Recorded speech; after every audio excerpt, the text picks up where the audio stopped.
ayan po mga amigo, 6 na oras na po kami bumabiyahe. Sobrang tagal ng biyahe. Nagutom si Kuya Wesley kumain ng Jollibee. Kumakain si Kuya Wesley. At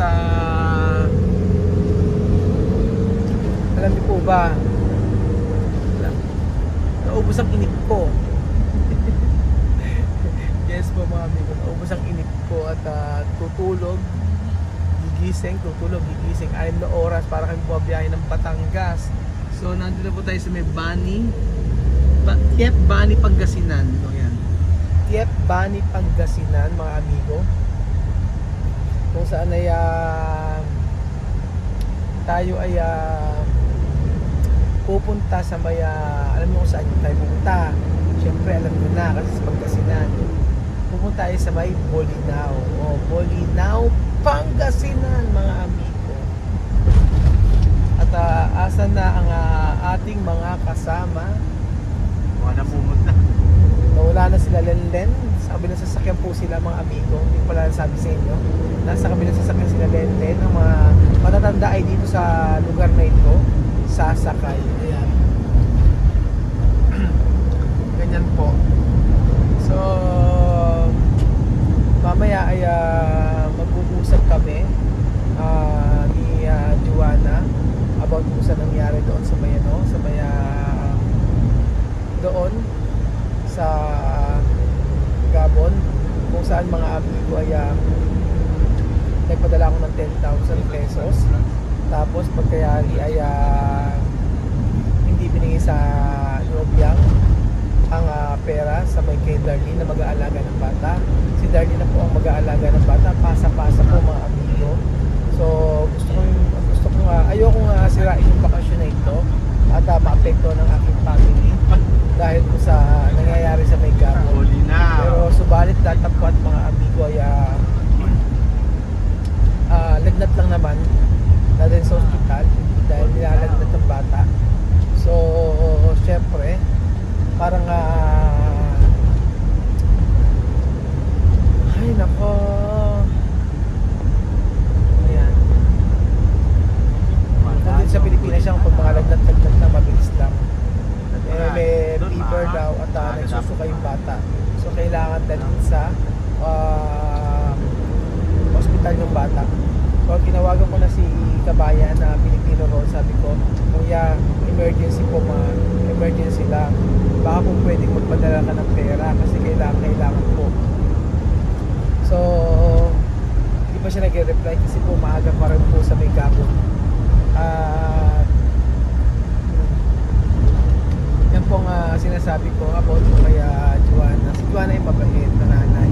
Ang problema lang po talaga ay dapat sumunod siya sa akin na siya ay bumalik na sa bansa nila dahil sa mga nangyayari. Isipin niyo po mga amigo, ang anak niya ngayon ay may sakit doon, nilalagnat at nagsusuka. So although may taga-pag-alaga, kaso nga lang itong si Obyang, yung pera na ibinigay ko mga amigo ay sinamsam niya. Hindi na siya nag-reply, basta kinuha lang niya yung pera. So diba ang nangyari na gano'n? Pagdating siya talaga sa pera, ang tao bakit gano'n? Napaka-unfair naman ng life natin. Ay nako mga amigo. So mamaya mag-heart to heart ko kami Joanna kasi about po sa mga bata, ilang beses ko na sinasabi sa kanya na siya mag-alaga ng mga bata. So mamaya ako pag-iisip ko talaga siya ng umpisa, sasabihin ko sa kanya na hindi na ako papayag na ulit-ulit yung ganitong klaseng senaryo.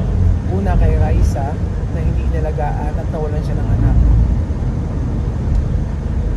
Pangalawa naman kay Obyang na kung saan nagtrabaho si Obyang at nung nagpadala ako ng pera ay hindi ibinigay yung pera kay Darlene. Okay, si Darlene mapagkakatiwalaan, kaya niyang ano yung mga bata.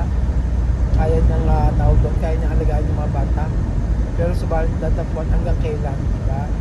Hanggang kailan siya mag-aalaga ng mga bata. Ako'y nalulungkot para kay Bambino sapagkat kita niyo naman Nakakatawa. ano nangyari kay ano, kaya di ba? Nalulungkot ako para kay Bambino kasi pasa-pasa, di ba? Parang di nauubos yun. Anong klaseng buhay meron yung gano'n na una kay Raisa, tapos nangyari kay ngayon kay Darlene. Sino-sino tao nag-alaga. Eh, pwede naman mag-alaga si Joanna. Basta ako po ang bahala sa kausapin ko po siya. At ipupush ko na umili siya agad-agad para maalagaan niya yung mga anak niya. Kasi pag talagang hindi, sasabihin ko, ayoko ng ganyang sistema na anytime pag gusto magpadala ng pera, magpapadala. Oo, madaling i-provide ang lahat. Kaya kong i-provide. Pero ang tanong doon, hanggang kailan yung ganyan? Di ba? Hanggang kailan? Hanggang kailan na i-ano sa atin yung ganyang klaseng responsibility pagka gustong magpadala, magpapadala at pagka pag hindi, papaano kawawa ang mga bata. So, para sa akin talaga, dapat talaga siyang umuwi. So, mamaya, kukumbinsihin ko siya, kakausapin ko siya na masisinan para at least malaman natin lahat na malaman niya na dapat na siyang umuwi. Sobrang ako'y nalulungkot na ako kasi isipin niyo po pinagdadaanan ng mga bata. At okay dito sa Pilipinas, masarap ang buhay niya kasi ang buhay niya. Pero paano yung mga bata, di ba? Hindi naman ako sa mabait ko na wala akong problema sa kanya, hindi sumasakit ang ulo ko sa kanya. Pero paano yung mga bata?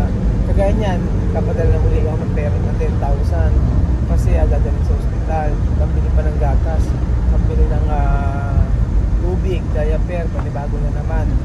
So paano next month, ganyan na naman. So dapat talaga siyang mag-decide na.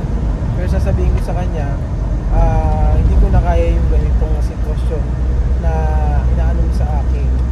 Oo, nakikisama ka sa akin, nakikiano ka, pero di ba, mas mapapanatag ang loob ko kapag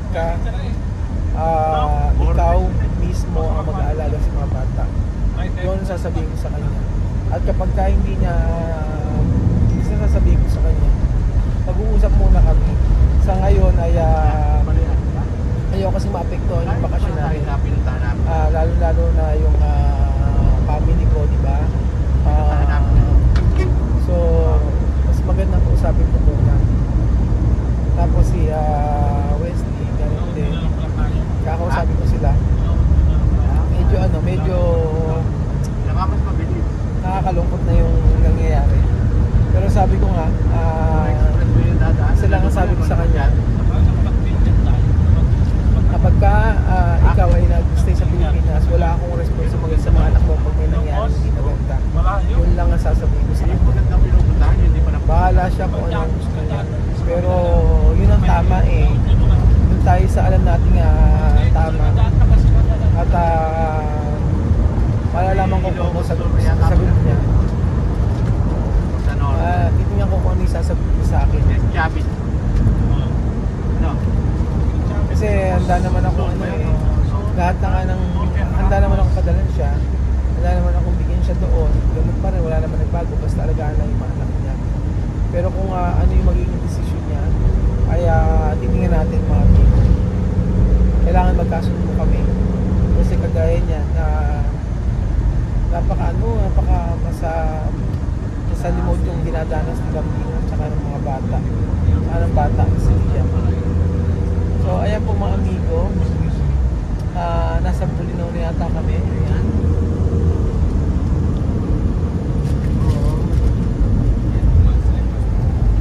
Ayan. Medyo malayo ang biyahe. Nakakainip lang. Kung matatanda yung mga kasama ko, per game na game po sila. Sabi nila ay 6 hours na kami nagbabiyahe.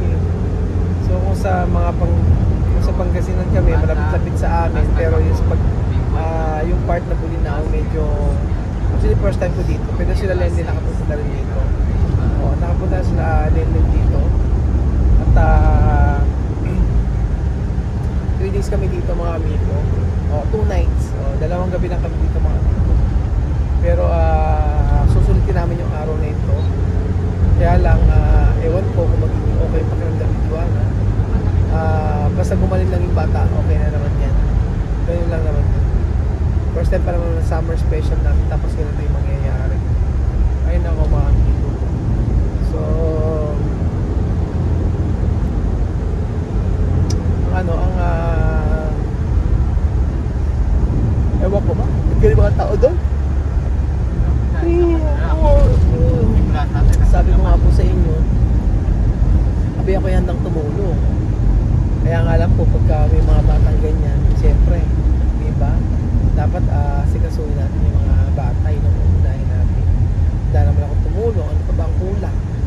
binigay ko na nga ang best ko.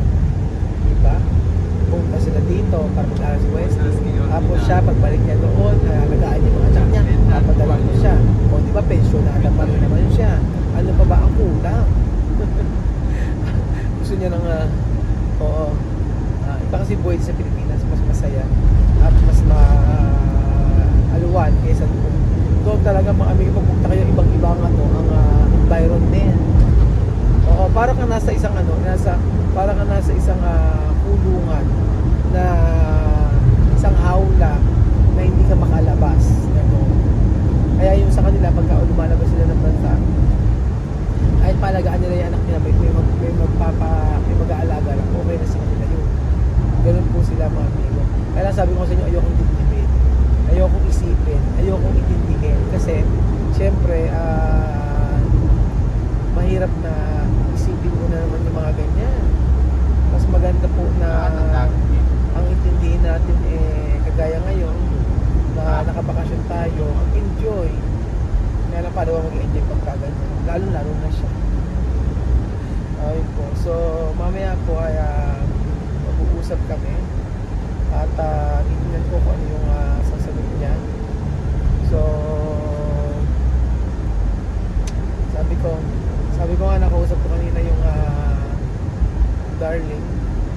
Pinapatranslate ko kay Wesley. Sabi ko, bakit di mo kinuha yung pera kung kay Omyang? Nasa kanya yung pera. Tapos sabi ko, wala daw na siya nakuha ni magkano. Kaya kailangan daw ipagpagdala ng pera. Ayun ako, napakaano. Bakit ganyan yung mga tao doon pagdating sa pera? So, ano solusyon? Wala naman ibang solusyon kundi uwi siya eh. Yun lang naman po mga amigo. So, asa na ba tayo? Mainit pa rin ang panahon. Ayan. At mamaya po, babalitaan ko kayo kung ano yung mangyayari. Pero dahil summer special natin ngayon, tayo ay magpapahinga at magliligo sa dagat at tayo ay mag-i-enjoy. So, pero babalitaan ko pa naman po kayo kung okay yung bata kasi hindi kayo naman mapapakali. Oo, i-enjoy, pipilitin, pero yung bata ang kailangan nating isipin kahit pa paano. So, ayan po, asa na ba tayo? Malapit na ba tayo? Ilang minuto pa, Jemo? 14. O yan, 14 minutes na lang po mga amigo at natin na po tayo sa ating